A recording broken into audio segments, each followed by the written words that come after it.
Det är väldigt tunna stockar som kommer här. Är det stormfällda träd här som har fallit lite för tidigt?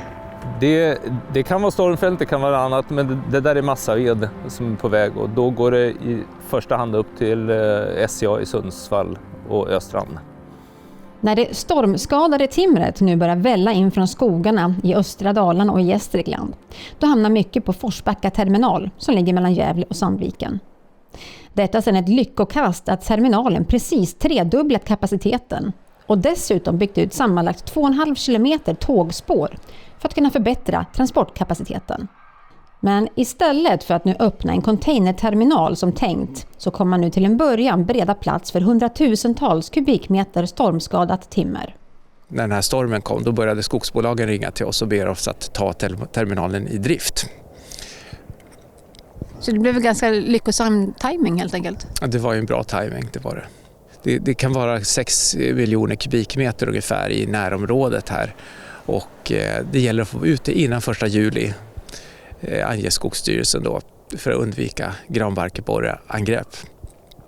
Och mycket ska alltså till sågverk i södra och norra Sverige och då kommer det bidra till, här kommer det gå ut kanske 0,75 miljoner kubikmeter, 750 000 kubikmeter ungefär under ett års tid. Timmerterminalen har idag fullt på sina 9 hektar och de utökar nu med 18 hektar. Tack vare en stormfällningsklausul så är de nu undantagna kravet på de ofta långdragna tillståndsprocesserna. Idag körs 2 tåg i veckan med timmer från Forsbacka. Från och med april så kommer det vara uppemot 10 tåg i veckan som hämtar timret efter stormen Johannes som härjade i området strax innan nyår. Vi skulle ju öppna de här terminalerna nu i andra kvartalet här i april så att det är ungefär samma, timingen är den samma.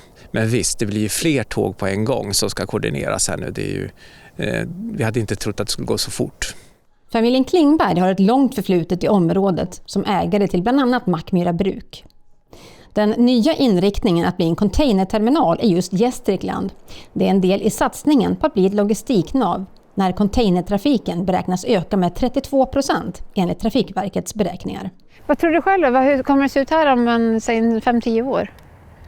Ja, då tror vi att vi kommer ligga på ett tåg om dagen. Men då kommer det inte bara vara timmer utan vi har ju också byggt en containerterminal.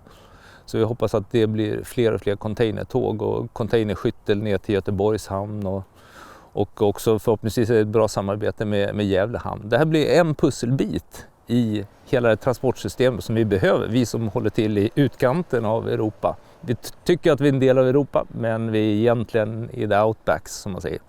Och vad är det som är väldigt viktigt då för att kunna stå sig i konkurrensen? Det är för snabba, smidiga, billiga transporter ner till Europa. Vi som är så exportberoende, inte minst i den här regionen. Att kunna få ut varor och sen också få in insatsprodukter in hit på ett billigt sätt. Då kan vi hjälpa företag att vara konkurrenskraftiga helt enkelt.